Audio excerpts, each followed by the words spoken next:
En el sombrío tapiz de las atrocidades de la Segunda Guerra Mundial, pocos hilos son tan oscuros como el de la Brigada Dirlewanger.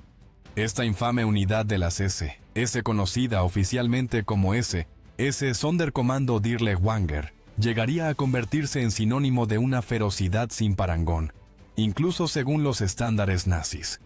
Su formación y sus primeras operaciones representan un caso de estudio singular sobre cómo el Tercer Reich canalizó deliberadamente la criminalidad hacia el terror organizado. Como señalaría más tarde un investigador de las SS, en un informe interno los hombres de Dirlewanger no eran soldados, sino una banda de criminales. El origen de la unidad no puede entenderse sin examinar a su homónimo y comandante Oskar Dirlewanger, un hombre cuya depravación personal acabaría institucionalizándose en la brigada que dirigía. Nacido en 1895 en Würzburg, Alemania, Dirlewanger parecía destinado inicialmente a una trayectoria convencional. Se ofreció como voluntario para el servicio militar durante la Primera Guerra Mundial, donde fue herido en 6 ocasiones y condecorado por su valentía obteniendo la Cruz de Hierro de primera y segunda clase. Su servicio en el 123º Regimiento de Granaderos en el Frente Occidental le granjeó una reputación de brutalidad y eficacia. Tras la guerra, obtuvo un doctorado en Ciencias Políticas por la Universidad de las de Frankfurt, un logro que desmentía la brutalidad que definiría sus años posteriores. Irónicamente, su tesis se centraba en el sistema alemán de servicio laboral. El período de entreguerras reveló el verdadero carácter de Dirlewanger. Se afilió temprano al partido nazi en 1922 y participó junto a Hitler en el fallido Putsch de la cervecería de 1923. Durante los años 20 y comienzos de los 30, desarrolló una reputación marcada por el alcoholismo y la violencia, viéndose involucrado con frecuencia en peleas callejeras en Stuttgart, donde dirigía una sección de la CSA. Sus credenciales académicas le permitieron conseguir un puesto como funcionario de bienestar social, pero su carrera se vino abajo en 1934, cuando fue condenado por aprovecharse de una joven perteneciente a la Liga de Muchachas Alemanas. No se trataba de un hecho aislado. Diversos informes señalaban un historial de abusos contra mujeres jóvenes. Durante el juicio en Stuttgart, surgieron cargos adicionales que sugerían que había explotado al menos a otras 6 jóvenes. Condenado a 2 años de prisión, Dirlewanger fue expulsado tanto del partido nazi como de la CA. Para la mayoría, aquello había supuesto una deshonra permanente en el Tercer Reich, que proclamaba públicamente la pureza moral. Sin embargo, Dirlewanger encontró el camino de regreso al poder gracias a su antiguo camarada Gottlob Berger, quien había ascendido hasta convertirse en una figura importante dentro de las SS.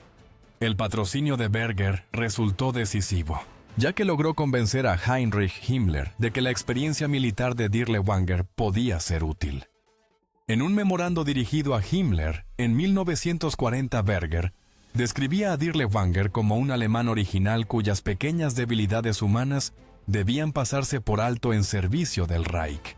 Buscando rehabilitarse, Dirlewanger se ofreció voluntario para la Guerra Civil Española en 1936, combatiendo con la Legión Cóndor en apoyo de los nacionalistas de Franco.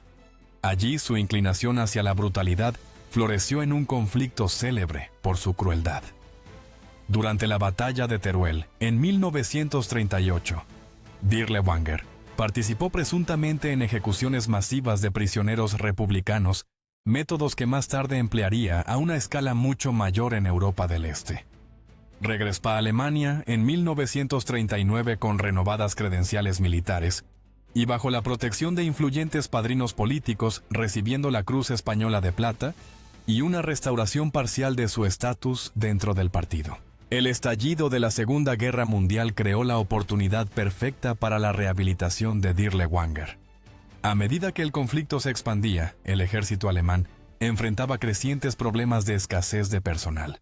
En este contexto, Berger propuso a Himmler una solución radical: crear unidades especiales compuestas por cazadores furtivos condenados. El razonamiento era que los furtivos poseían habilidades útiles para la lucha antipartisana, rastreo, puntería y conocimiento del terreno boscoso. Himmler aprobó el concepto y en junio de 1940 se estableció el Wild-Dieb-Kommando Oranienburg, o Comando de Cazadores Furtivos de Oranienburg, bajo el liderazgo de Dirlewanger. Himmler veía esto como un experimento de rehabilitación militar, una idea que describió en una carta a Berger como la transformación de un elemento antisocial en miembros útiles de la comunidad germánica. Esta formación inicial, compuesta por aproximadamente 80 cazadores furtivos condenados y liberados de campos de concentración y prisiones, representaba una ruptura significativa con las normas de las SS, mientras las SS se habían presentado como una organización de élite racialmente pura y con estrictos estándares de reclutamiento. La unidad de Dirlewanger reclutaba a criminales de manera explícita. La decisión reflejaba no solo la desesperación por falta de efectivos, sino también una estrategia calculada. Se podía esperar que estos hombres dependientes del liderazgo nazi, para conservar su libertad, mostraran una lealtad absoluta y una brutalidad despiadada contra los enemigos del Reich. Entre los primeros reclutas se encontraba Rudolf Vetter, un conocido furtivo bávaro, que había pasado 8 años en prisión por disparar contra un guardabosques y que acabaría convirtiéndose en uno de los subordinados de mayor confianza de Dirlewanger. Para 1941, cuando la Operación Barbarroja, la invasión de la Unión Soviética creó vastos territorios ocupados que requerían control, la unidad amplió sus criterios de reclutamiento. Ya no se limitaba a cazadores furtivos. Comenzó a aceptar criminales condenados de todo tipo, ladrones asesinos y personas con antecedentes de actos depravados. Esta expansión reflejaba tanto las crecientes necesidades de personal como la evolución de la misión de la unidad hacia operaciones de terror. Kurt Weiser, antiguo guardia de Dachau y asesino condenado, se incorporó como comandante de compañía, aportando consigo la experiencia de los campos de concentración que influiría en los métodos de brutalidad de la unidad. El expediente personal de Dirlewanger, de este periodo conservado en el Centro de Documentación de Berlín, señala su ascenso a SS Obersturmführer, equivalente a teniente primero, acompañado del comentario especialmente apto para operaciones especiales, a diferencia de las formaciones regulares de la SS. Los hombres de Dirlewanger recibían una formación formal mínima. Su preparación en el campo de concentración de Sachsenhausen, en 1940, se centró más en construir lealtad hacia Dirlewanger que en habilidades militares convencionales. La disciplina no se mantenía mediante protocolos militares estándar, sino a través de la brutalidad personal de Dirlewanger. Golpeaba regularmente a sus hombres, ejecutaba a quienes le desagradaban y cultivaba una atmósfera de terror dentro de la propia unidad. En un caso documentado, Dirlewanger disparó contra un soldado llamado Franz Schipper por negarse a participar en la ejecución de jóvenes. Esta cultura interna de violencia moldearía inevitablemente la forma en que la brigada actuaría sobre el terreno. Un antiguo miembro de la unidad, declarando en los juicios de posguerra, afirmó que la única regla era que no existían reglas. Estas acciones provocaron protestas de oficiales de la Wehrmacht que operaban en la región. El general Max von Schenkendorf, comandante de la retaguardia del Grupo de Ejército Centro, escribió al alto mando quejándose de que los métodos de Dirlewanger eran contraproducentes, ya que creaban más partisanos de los que eliminaban. En un memorando fechado en octubre de 1942, describió a la unidad como un grupo de elementos criminales y una vergüenza para el ejército. Los administradores civiles alemanes locales también objetaban que el asesinato indiscriminado de trabajadores socavaba la explotación económica de la región. Hermann Schilk, administrador civil del distrito de Borisov, presentó una queja formal, afirmando que las acciones de Dirlewanger habían dejado áreas agrícolas enteras inutilizables debido a la despoblación. Estas quejas llegaron hasta Himmler, pero fueron desestimadas, en lugar de ser castigado. Dirlewanger recibió reconocimientos por el éxito de las operaciones antipartisanas y fue ascendido a SS Sturmbannführer, equivalente a mayor. Himmler visitó personalmente la unidad en 1943 y según se informa dijo a Dirlewanger: "El Führer y yo seguimos su progreso con especial interés". A finales de 1942, la unidad había crecido hasta alcanzar el tamaño de un batallón y continuó expandiéndose. Sus primeros éxitos en Bielorrusia, medidos en número de cadáveres más que en mejoras de seguridad, llevaron a su despliegue en otros territorios ocupados con importante actividad partisana, incluidas partes de Ucrania y posteriormente Polonia. Lo que hacía única a la brigada Dirlewanger, incluso entre las formaciones nazis, no era simplemente la criminalidad de sus miembros, sino el estímulo institucional de sus peores impulsos, mientras otras unidades alemanas cometían atrocidades bajo órdenes. Los hombres de Dirlewanger eran seleccionados específicamente por su predisposición a la violencia, y recibían permiso implícito para dar rienda suelta a sus tendencias sádicas. Como señaló el historiador Christian Ingrao en su estudio sobre la unidad, la brigada Dirlewanger no fue una aberración del sistema nazi, sino su conclusión lógica, la fusión perfecta entre ideología e instinto sin las más mínimas barreras morales. Monstruos con uniforme así presenciaban las atrocidades de la brigada Dirlewanger, los densos bosques de Bielorrusia que susurraban terror. En el verano de 1942, aldeas que habían permanecido en pie durante siglos quedaron reducidas a ruinas humeantes en cuestión de horas, mientras sus habitantes eran sometidos a atrocidades tan extremas que incluso oficiales endurecidos de la Wehrmacht retrocedían horrorizados. Bajo el eufemístico nombre de Operación Bandenbekämpfung, o lucha contra bandidos, la brigada Dirlewanger llevó a cabo lo que equivalía a una campaña sistemática de exterminio en el campo bielorruso. No se trataba de una operación antipartisana convencional. Los registros de los archivos militares alemanes revelan que los informes de la brigada solían afirmar la eliminación de miles de bandidos, mientras apenas capturaban unas pocas armas, prueba evidente de que la inmensa mayoría de las víctimas eran civiles desarmados. Durante una sola operación en agosto de 1942, en la región de las marismas del Pripyat, Dirlewanger informó de 6.657 personas asesinadas, pero solo 259 fusiles capturados. Tan solo en la aldea de Borki, 1.741 aldeanos fueron masacrados en noviembre de 1942, incluidos 950 jóvenes inocentes. El diario operativo de la unidad, capturado tras la guerra, contenía la escalofriante anotación: "Misión cumplida, la aldea ya no existe". La metodología de la brigada en Bielorrusia seguía un patrón aterrador. Al entrar en una aldea sospechosa de albergar partisanos, los hombres de Dirlewanger la rodeaban para impedir cualquier fuga. Todos los habitantes eran reunidos en la plaza central para ser seleccionados.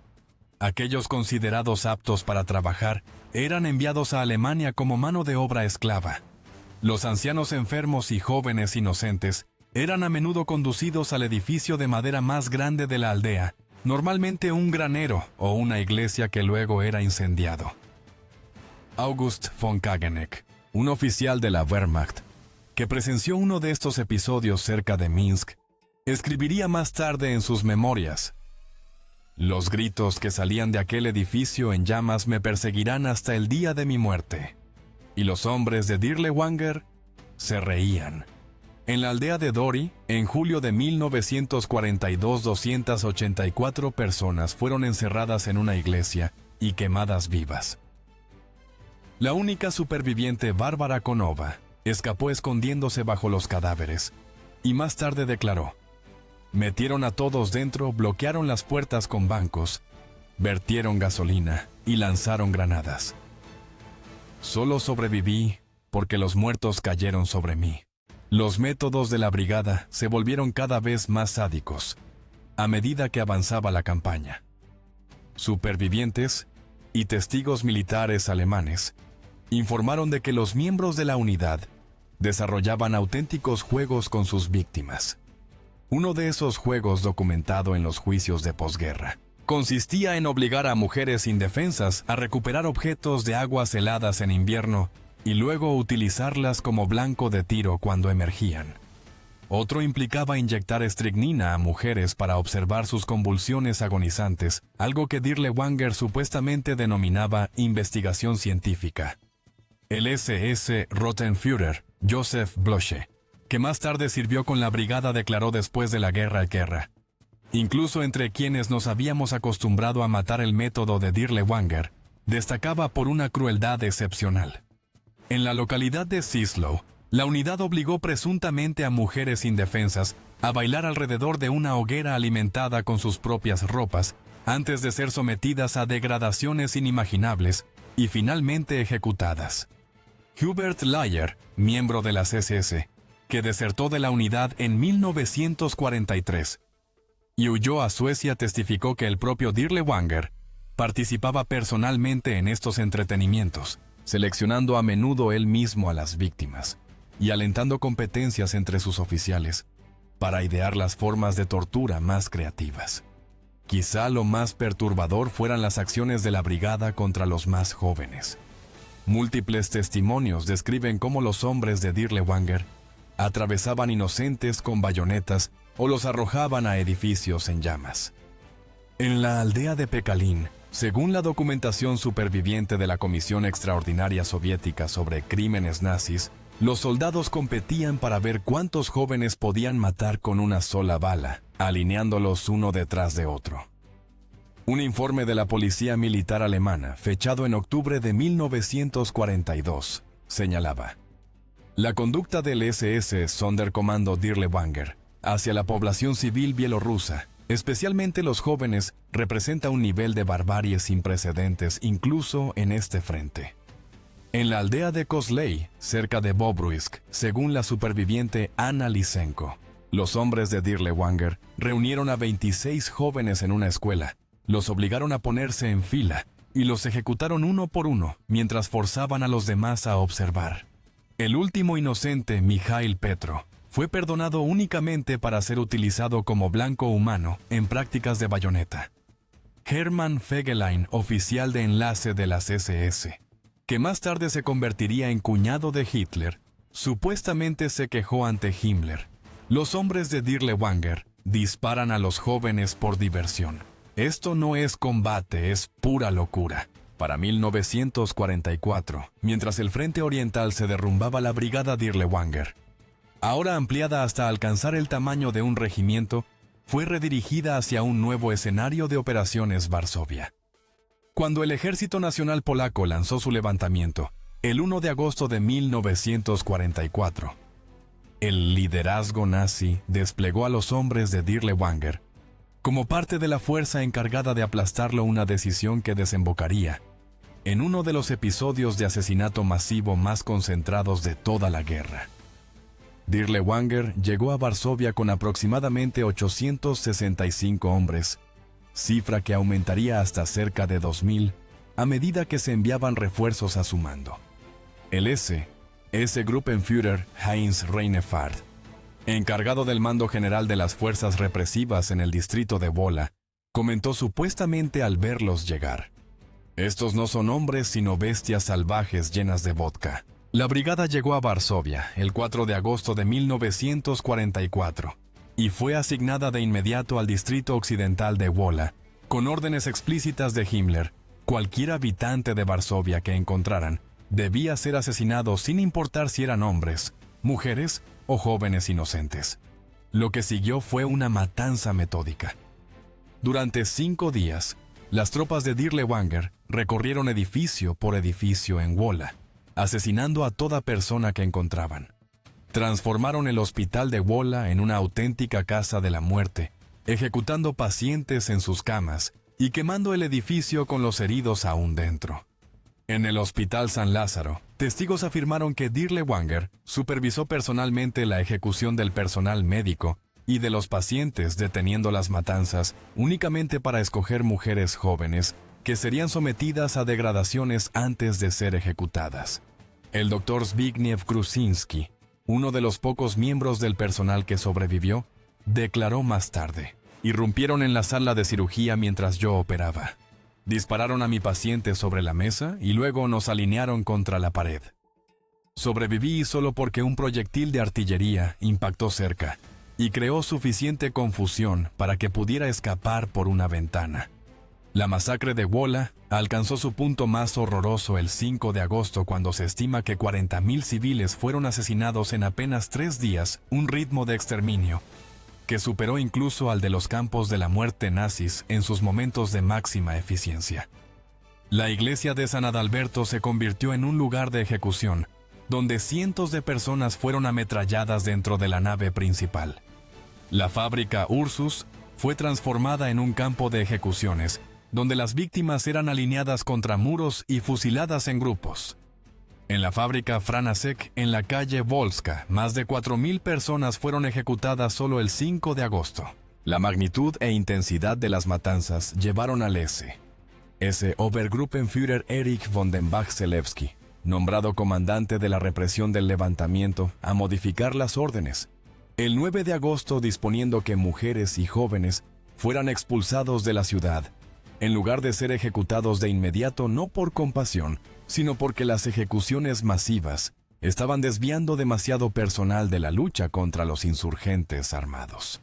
En su testimonio de posguerra en Nuremberg, Bach-Zelewski declaró: «Tuve que cambiar la orden de Himmler, porque los hombres de Dirlewanger estaban tan ocupados asesinando civiles que olvidaron que teníamos una insurrección armada que sofocar». Los testimonios de los supervivientes de Varsovia dibujan un panorama de sadismo desenfrenado. Wanda Lurie, embarazada en ese momento, sobrevivió a la ejecución masiva de varios miles de civiles en la fábrica Ursus el 5 de agosto, a pesar de recibir múltiples disparos. Más tarde declaró: «Nos dispararon con ametralladoras. Recibí 4 heridas de bala en la espalda. Las balas atravesaron mi brazo derecho y ambas caderas. Caí, pero permanecí consciente, cubierta por los cuerpos de otras víctimas». Lurie presenció el asesinato de sus 3 hijos pequeños antes de ser ella misma baleada. Sobrevivió fingiendo estar muerta entre los cadáveres hasta el anochecer para luego arrastrarse lejos del lugar. Milagrosamente, semanas después, dio a luz a un hijo sano en un campo alemán de tránsito. Ganina Rosinska, otra superviviente del distrito de Ochota, describió cómo los hombres de Dirlewanger convirtieron la residencia estudiantil Zieleniak en un centro de tortura. Cada día seleccionaban mujeres para su entretenimiento en la caseta de guardia. Ninguna regresaba con vida.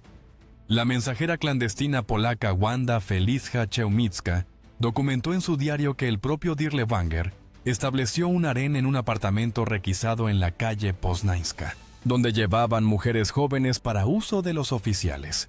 A pesar de su ferocidad, la brigada Dirlewanger demostró una enorme incompetencia táctica frente a oponentes armados. Cuando se enfrentaban a barricadas defendidas por combatientes del Ejército Nacional Polaco, sufrían bajas catastróficas debido a su mala preparación y a sus tácticas de asalto temerarias. Durante los primeros 10 días de combate, la brigada perdió aproximadamente el 40% de sus efectivos pérdidas, que compensaron reclutando a la fuerza a judíos húngaros y antiguos prisioneros de guerra soviéticos. El SS-Gruppenführer Heinz Reinefeld, que combatía junto a Dirlewanger, habría comunicado por radio al alto mando: «¿Qué se supone que haga con estos hombres? Son más peligrosos para nosotros que para el enemigo». En la barricada de la calle Okopowa, una sola unidad del Ejército Nacional armada únicamente con una ametralladora y cócteles Molotov rechazó 3 asaltos consecutivos de las tropas de Dirlewanger, infligiéndoles más de 70 bajas. El desempeño de la brigada fue tan pobre que el general Nikolaus von Bormann, comandante del 9º Ejército, escribió en su diario de guerra: «La unidad Dirlewanger es una colección de criminales capaces de asesinar mujeres indefensas, pero que se derrumban ante una resistencia real». Lo que hacía extraordinaria a la brigada Dirlewanger, incluso dentro del contexto de los crímenes de guerra nazis, era que sus acciones horrorizaban incluso a otras formaciones de las SS. El juez de las SS, Georg Konrad Morgen, encargado de investigar corrupción y delitos dentro de las SS, intentó presentar cargos contra Dirlewanger por robo y violencia, pero fue bloqueado por la oficina de Himmler. Una investigación interna de las SS realizada en 1943 describía a la brigada como en peligro de perder su valor militar debido a su composición de elementos antisociales. Aún así, continuó recibiendo elogios en lugar de castigos. El SS Sturmbannführer Johannes Hasebrock, comandante del campo de concentración de Gross-Rosen, tras presenciar a la brigada en acción, comentó supuestamente: «Y luego nos llaman criminales a nosotros». Incluso Arthur Greiser, el brutal Gauleiter de la región de Wartheland, se quejó ante Heinrich Himmler sobre el comportamiento de la unidad cuando estuvo brevemente estacionada cerca de Poznań, en 1943, escribiendo: «Su conducta socava la autoridad alemana y deshonra el uniforme que llevan». El trauma psicológico infligido a los supervivientes creó heridas que jamás sanarían por completo. Maria Piszczałka, una enfermera que sobrevivió a la masacre en el Hospital de la Santísima Trinidad de Varsovia, afirmó sufrir pesadillas durante décadas. «Todavía escucho los gritos de mis pacientes mientras los arrastraban fuera de sus camas. Algunos se aferraban a mí suplicando una ayuda que yo no podía ofrecer».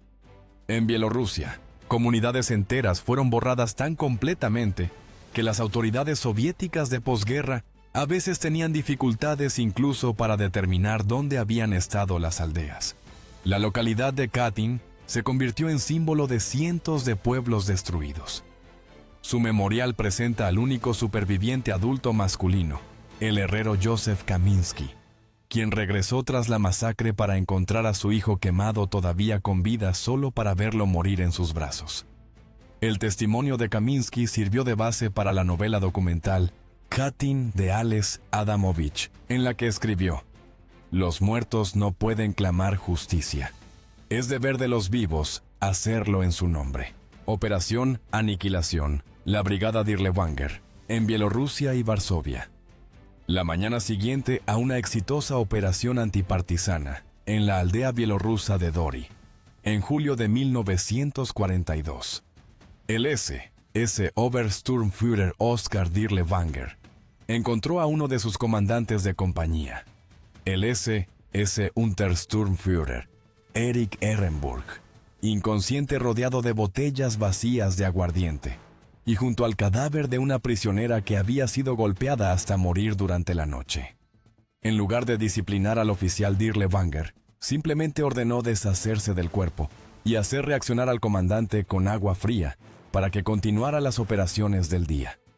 Este incidente, registrado en las memorias del oficial de enlace de la Wehrmacht, asignado a la unidad, el mayor Karl Günther von Hase, resume la realidad interna de lo que quizá fue la formación militar más disfuncional de la historia moderna. La Brigada Dirlewanger representó un experimento radical de organización militar, donde la disciplina tradicional fue sustituida por una cultura de brutalidad, alcoholismo y caos apenas contenido. En cualquier momento de las operaciones, una parte considerable de la unidad se encontraba intoxicada. La requisa de alcohol llegó a tal extremo que en febrero de 1943, los registros de la Oficina Económica y Administrativa de la CC muestran una queja del Sturmbannführer Otto Vogel, porque la unidad de Dirlewanger había consumido en solo 2 semanas una provisión de aguardiente prevista para 3 meses. La brigada mantenía lo que llamaban farmacias de campaña, colecciones de estimulantes, principalmente Pervitin, que los soldados utilizaban libremente antes de las operaciones. Un médico militar transferido desde la Wehrmacht, el doctor Klaus Petersmann, informó que durante la represión del levantamiento de Varsovia, aproximadamente el 80% de los hombres de la brigada actuaban bajo los efectos del alcohol o de estimulantes. En una anotación de su diario del 7 de agosto de 1944, escribió: «Realicé una amputación al Rottenführer Scholz, que se voló el pie estando borracho. Es el tercer caso esta semana. Estos hombres no luchan con valor, sino con valor químico». La reputación de la unidad por su consumo desmedido de alcohol se volvió tan notoria que la administración militar alemana local en Bielorrusia comenzó a ocultar las reservas de licor cada vez que recibían noticias de que los hombres de Dirlewanger se acercaban a la zona. Este hábito de embriaguez permanente alimentaba un ambiente de violencia impredecible dentro de la propia unidad. Hubert Layer, antiguo miembro que desertó en 1943 y logró escapar a Suecia, declaró después de la guerra que las peleas entre integrantes de la brigada terminaban con frecuencia en muerte. Al menos una vez por semana, alguien era asesinado en una riña de borrachos. Según él, los oficiales eran los peores. Disparaban a sus subordinados ante el menor insulto percibido. Uno de los incidentes más notorios ocurrió en noviembre de 1942, cerca de Minsk, cuando el comandante de compañía Kurt Weiser fusiló a 3 de sus propios hombres por haberse quedado dormidos durante la guardia, y luego ordenó exhibir sus cuerpos como advertencia. Dirlewanger no solo aprobaba este tipo de actos, sino que los fomentaba como una forma de mantener el control mediante el terror. Durante el despliegue en Eslovaquia para aplastar el levantamiento de 1944, el SS Hauptsturmführer, Fritz Frey, ejecutó a 5 de sus propios hombres por intentar desertar con objetos robados. En vez de considerarlo un problema disciplinario, Dirlewanger supuestamente ascendió a Frey, diciéndole: «Tú sí sabes cómo tratar a estos animales». Según los registros del personal de las SS, capturados después de la guerra, la brigada perdió casi tantos hombres por violencia interna y ejecuciones 182 casos documentados como por ataques partisanos durante su permanencia en Bielorrusia. El personal femenino asignado o capturado por la brigada sufría violencia sistemática. En Bielorrusia, la unidad mantenía lo que eufemísticamente llamaban estaciones de descanso, en realidad campos de trabajo forzado, donde mujeres locales eran retenidas para uso de la brigada. En la aldea de Lovichi, transformaron el ayuntamiento en una de estas instalaciones, donde mantenían a unas 40 mujeres. Según el testimonio de la superviviente Nadezhda Kurilovich, la mayoría de las cautivas morían en pocas semanas, debido a las duras condiciones y al abandono. Más impactante aún era el trato hacia sus propias auxiliares femeninas. Mujeres alemanas que servían como enfermeras y especialistas en comunicaciones denunciaron una conducta tan abusiva y un trato tan impropio que la oficina principal de las SS terminó emitiendo en junio de 1943 una directiva especial que prohibía el maltrato a las auxiliares femeninas de las SS.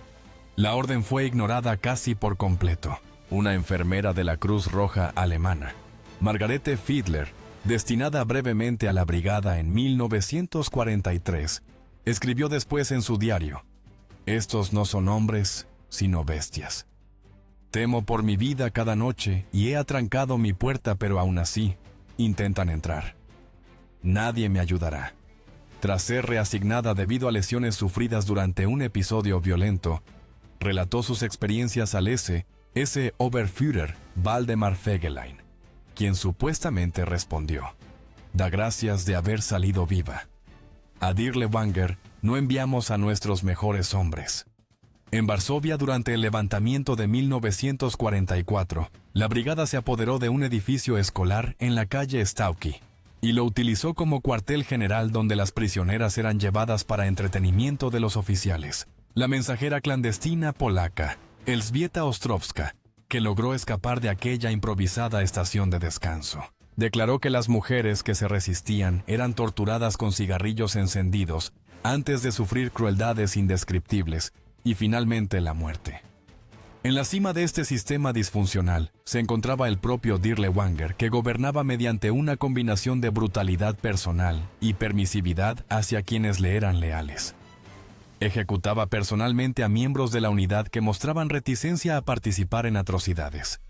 Durante una operación en el bosque de Białowieża, a comienzos de 1943, disparó contra un joven soldado LSS Schütze Wilhelm Kowel, de 19 años, por negarse a participar en el incendio de una aldea.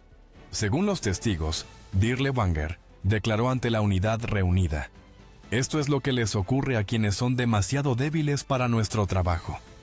Paradójicamente permitía casi cualquier exceso entre quienes demostraban suficiente crueldad hacia el enemigo, creando así un perverso sistema de incentivos que premiaba a los elementos más sádicos dentro de una brigada ya de por sí criminal. Su asistente personal, el S.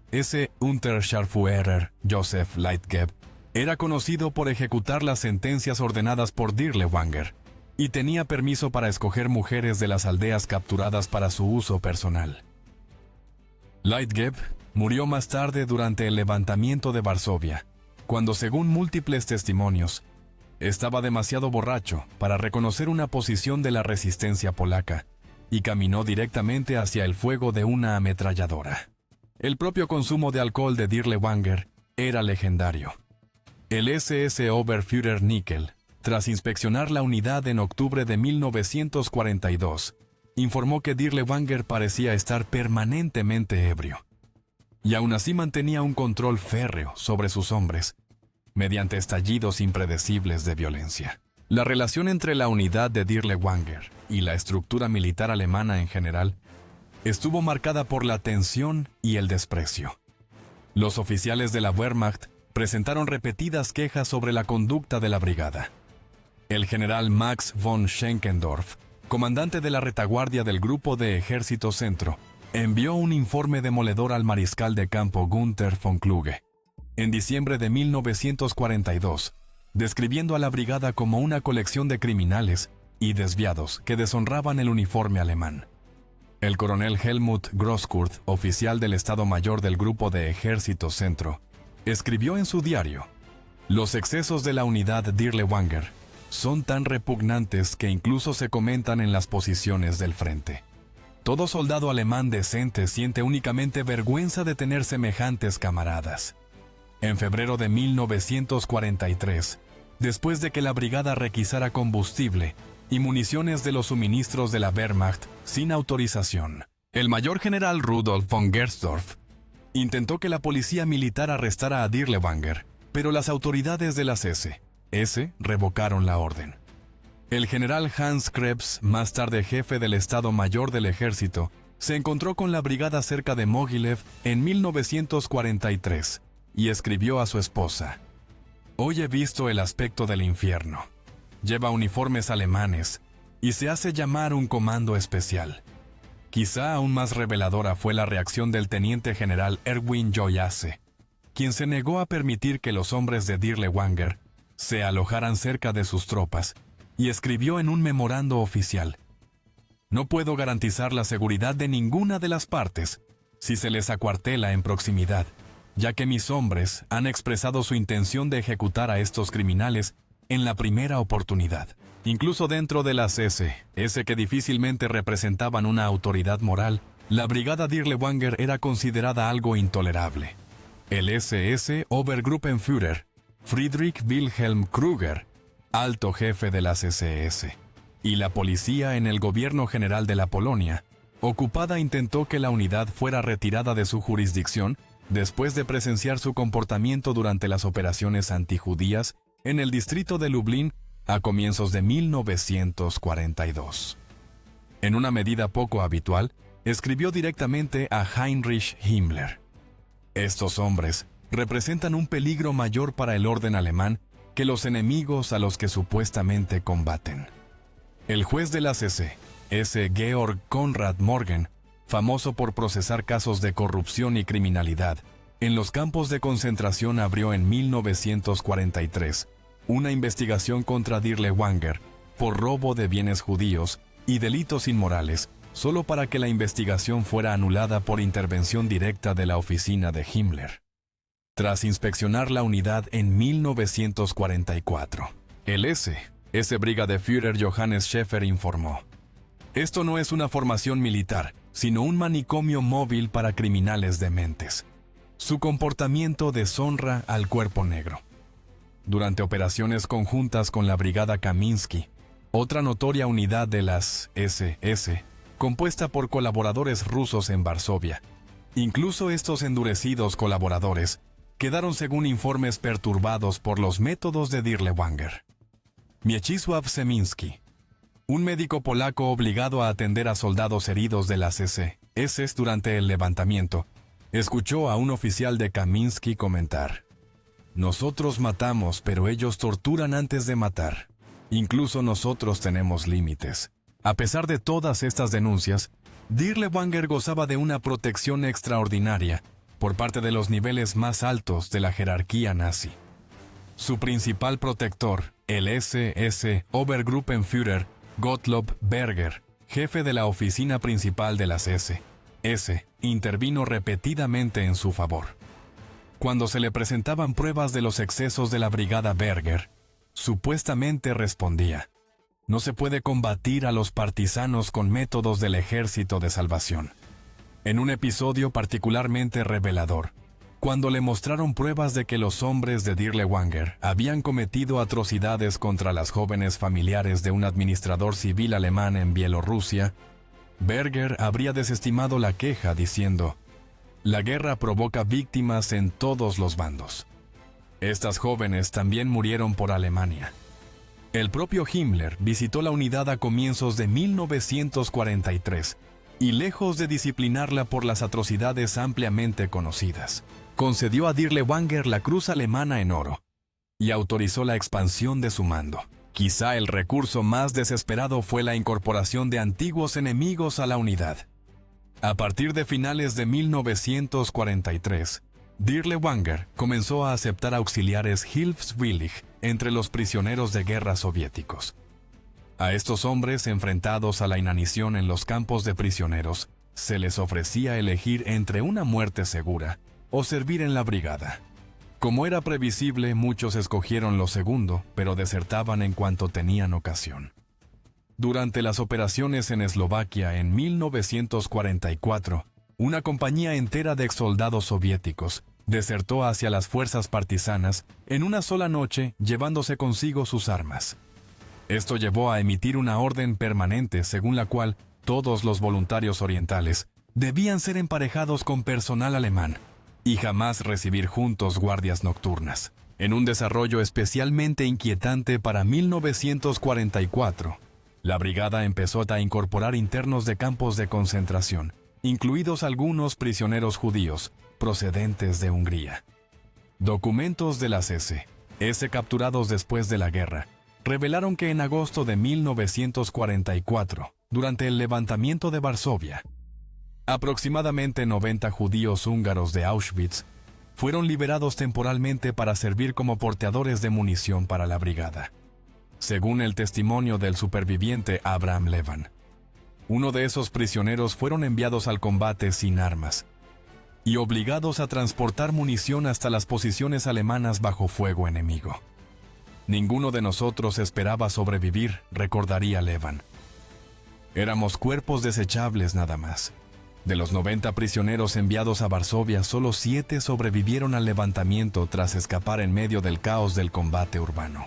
Los lobos cazados, la disolución violenta de la brigada de Dirlewanger. Las nieves de las colinas de Buda en Hungría quedaron teñidas de carmesí en febrero de 1945, cuando la brigada Dirlewanger libró su última resistencia contra el avance del Sexto Ejército de Tanques de la Guardia Soviético. La unidad, que en otro tiempo había contado con casi 4.000 hombres, se había reducido a apenas 700, una sombra de aquella formación de terror que había abierto una estela de destrucción por toda Europa Oriental. Los últimos meses de la brigada reflejaron los estertores del propio Tercer Reich, caóticos, brutales y marcados por una desesperación creciente, mientras las fuerzas de la retribución se cerraban sobre ella desde todos los flancos.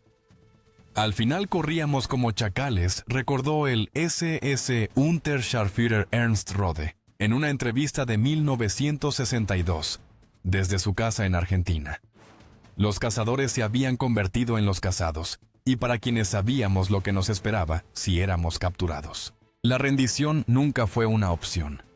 Para mediados de 1944, mientras el frente oriental se derrumbaba bajo la presión soviética, la brigada Dirlewanger se encontraba en una posición cada vez más precaria. Tras su sangrienta orgía de violencia durante el levantamiento de Varsovia, donde había sufrido casi un 50% de bajas, La unidad fue reorganizada apresuradamente, reforzada con más convictos y reclutas extranjeros, y enviada a Eslovaquia, para sofocar allí el levantamiento nacional. Esta campaña, aunque finalmente exitosa para los alemanes, expuso la creciente vulnerabilidad de la brigada cuando se enfrentaba a una resistencia decidida. En las aldeas montañosas alrededor de Banská Bystrica, los hombres de Dirlewanger se toparon con unidades partisanas eslovacas, dirigidas por oficiales experimentados, y sufrieron pérdidas significativas.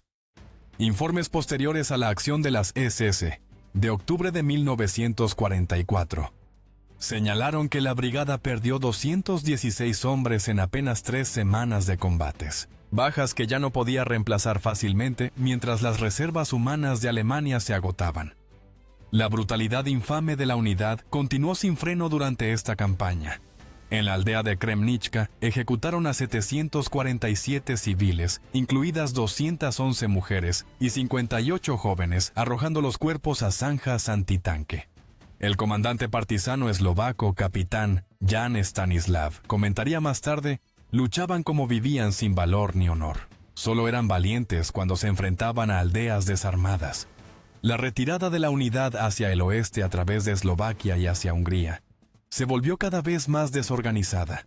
La disciplina, que nunca había sido fuerte desde el principio, se derrumbó por completo en muchas compañías.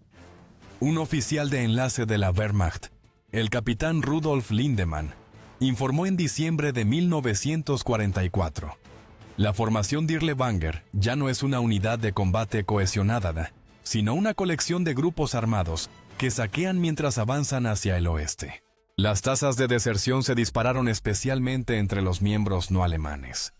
Para noviembre de 1944, la brigada había perdido casi la mitad de sus voluntarios orientales por deserción. Muchos simplemente desaparecieron en el campo, se deshicieron de sus uniformes e intentaron mezclarse con la población civil. Otros buscaron activamente rendirse ante las fuerzas soviéticas, que avanzaban, aunque por lo general esa decisión resultaba fatal dada la reputación de la unidad. En la ciudad húngara de Kecskemét, un grupo de 23 antiguos soldados del Ejército Rojo, que habían sido obligados a servir en la brigada, intentó entregarse a unidades soviéticas de vanguardia. Según los archivos militares soviéticos, todos fueron ejecutados en el acto después de que se descubrieran sus tatuajes de Dirlewanger, marcas del grupo sanguíneo bajo el brazo. El SS Hauptsturmführer Franz Magill anotó en su diario de campaña el 14 de diciembre de 1944: la disciplina se ha derrumbado por completo en la tercera compañía. Anoche fusilé a 2 hombres por intentar desertar. Los demás miraron, pero no mostraron reacción. Ya están muertos por dentro. A medida que las fuerzas soviéticas penetraban en Hungría a comienzos de 1945, la brigada fue arrojada a combates defensivos, sin esperanza, alrededor de Budapest. En los enfrentamientos cerca del lago Balatón, se les ordenó mantener posiciones contra una abrumadora fuerza blindada soviética, sin armas antitanque adecuadas. Los resultados fueron previsibles. Las comunicaciones de radio interceptadas por la inteligencia soviética y capturadas más tarde revelaron mensajes cada vez más desesperados de Dirlewanger a sus superiores. Munición agotada, tanques, enemigos, abriéndose paso. Solicito permiso para retirarme. Los registros del Sexto Ejército de Tanques de la Guardia Soviético indican que identificaron a la brigada Dirlewanger como objetivo prioritario debido a su reputación por atrocidades, destinando artillería adicional a las posiciones donde se sabía que estaba desplegada. El mayor soviético Ilya Ehrenburg, célebre corresponsal de guerra, escribió en sus despachos desde el frente: hemos identificado a los carniceros de Varsovia. No se concederá cuartel. Cerca de la ciudad de Székesfehérvár. El 14 de febrero de 1945, la compañía del cuartel general de la brigada fue arrollada por tanques T-34 del Segundo Frente Ucraniano. Según relatos soviéticos, 122 hombres de Dirlewanger fueron capturados, de los cuales solo 14 sobrevivieron para llegar a campos de prisioneros de guerra, para abril de 1945 con la derrota de Alemania. Ya inevitable, la brigada se había fragmentado en varios grupos inconexos que intentaban huir hacia el oeste, preferiblemente para rendirse a los estadounidenses o británicos antes que caer en manos soviéticas. La cohesión interna de la unidad terminó por desmoronarse cuando comenzaron a circular rumores de que el propio Dirlewanger había abandonado a sus hombres y escapado hacia los Alpes, acompañado por una pequeña escolta personal. Aunque no era del todo cierto, Dirlewanger sí había resultado herido en febrero y fue evacuado a un hospital de campaña en Altshausen, tras ser alcanzado por metralla cerca de Szekesfehérvár. La sensación de abandono aceleró la disolución de la unidad. Un antiguo miembro de la brigada, Kurt Roeder, capturado por las fuerzas estadounidenses en mayo de 1945, declaró: «Al final cada uno iba por su cuenta. La única orden era correr». Algunos grupos lograron llegar hasta la región del Tirol austríaco, donde el SS Obersturmführer Kurt Weiser y unos 30 hombres se rindieron a la 42ª División de Infantería estadounidense el 3 de mayo de 1945. Según el informe de arresto, habían desechado sus uniformes de las SS e intentado hacerse pasar por rezagados de la Wehrmacht, pero fueron identificados por los tatuajes de los campos de concentración y por las insignias distintivas de la unidad encontradas en sus mochilas. Otros fragmentos de la unidad se dirigieron al norte hacia Checoslovaquia, donde encontraron un trato particularmente brutal por parte de las fuerzas de resistencia locales. Cerca de la ciudad de Příbram, un grupo de 14 hombres identificados como miembros de Dirlewanger fue capturado por partisanos checos y, según registros locales, enterrado vivo en un pozo minero abandonado. El destino del propio Oskar Dirlewanger sigue siendo uno de los epílogos más oscuros y confusos de la guerra.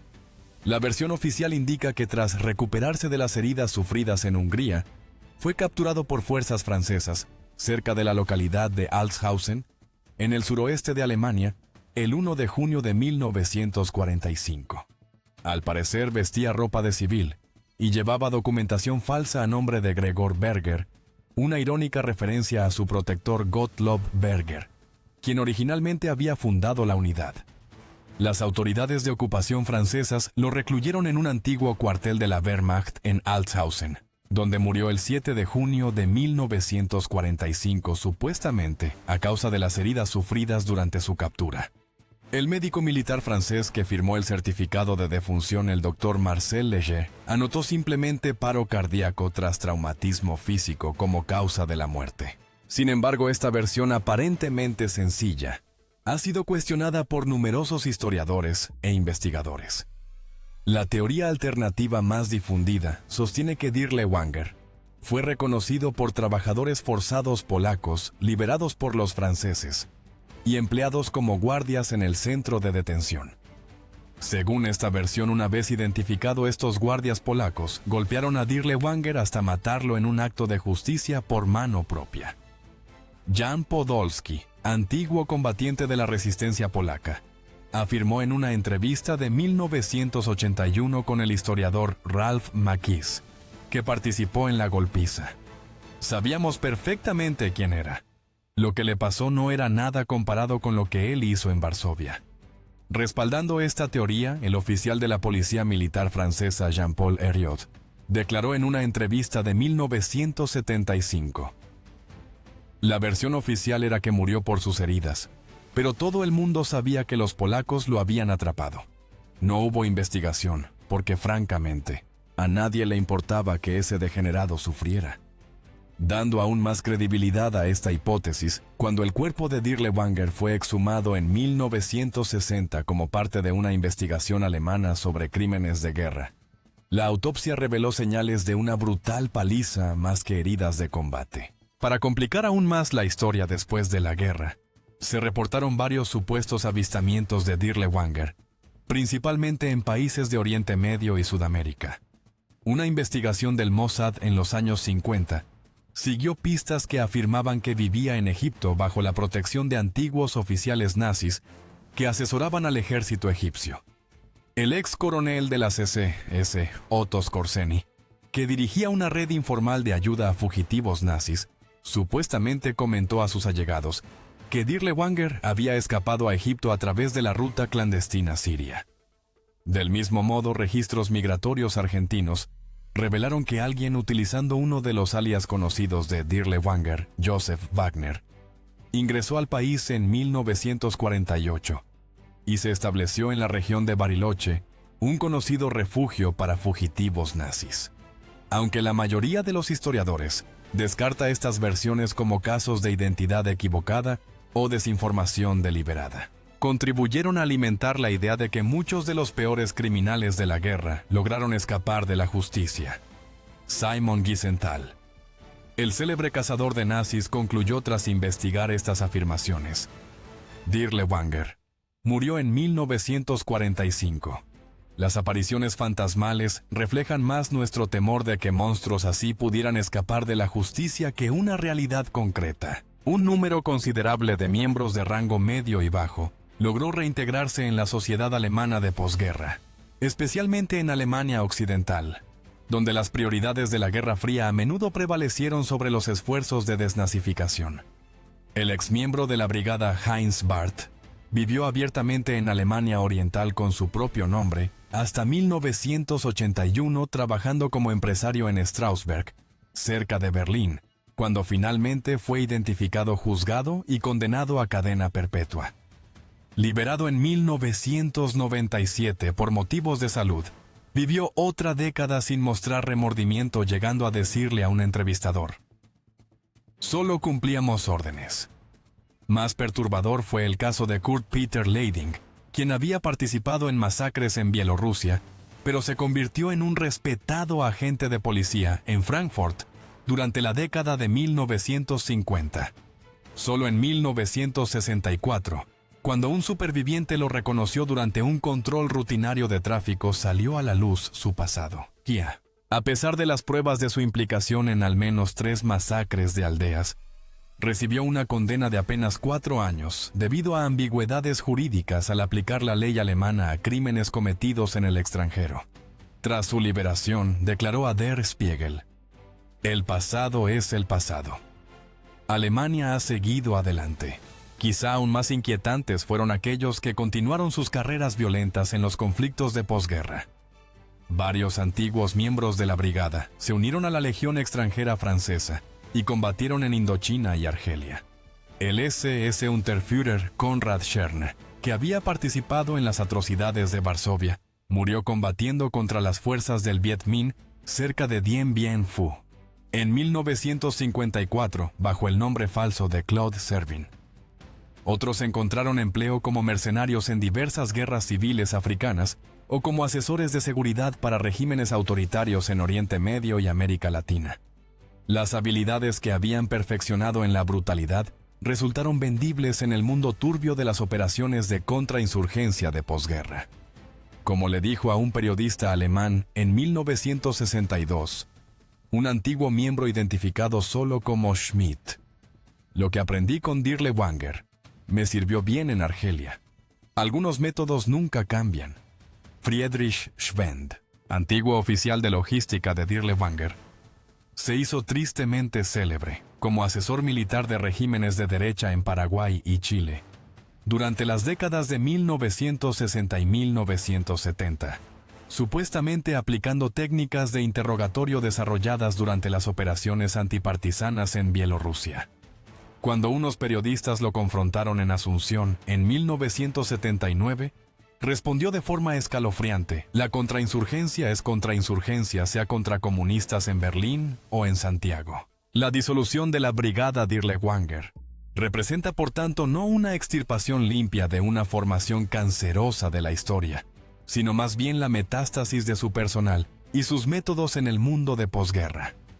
Aunque la unidad en sí dejó de existir en el caos final de la guerra, su legado persistió en los crímenes impunes de sus miembros y en la continuación de sus brutales metodologías en nuevos conflictos. El sangriento final de la brigada no fue la conclusión de un capítulo oscuro, sino simplemente su transformación, un recordatorio de que la justicia por las peores atrocidades de la guerra quedó incompleta, aplazada y en muchos casos negada por completo. Como escribió el poeta polaco Tadeusz Rózewicz, quien luchó contra los hombres de Dirlewanger durante el levantamiento de Varsovia, en su poema de 1947 Masacre de los Muchachos. Los asesinos simplemente cambiaron de uniforme. Mientras la sangre en sus manos se secaba, caminaron libres bajo nuevos soles, con sus crímenes enterrados junto a sus víctimas. Y con esto cerramos este sombrío capítulo. Gracias por vernos. Si la historia nos enseña algo, es que nunca debemos olvidar. Hasta la próxima, mantengan la curiosidad, mantengan el espíritu crítico y no dejen nunca de buscar la verdad.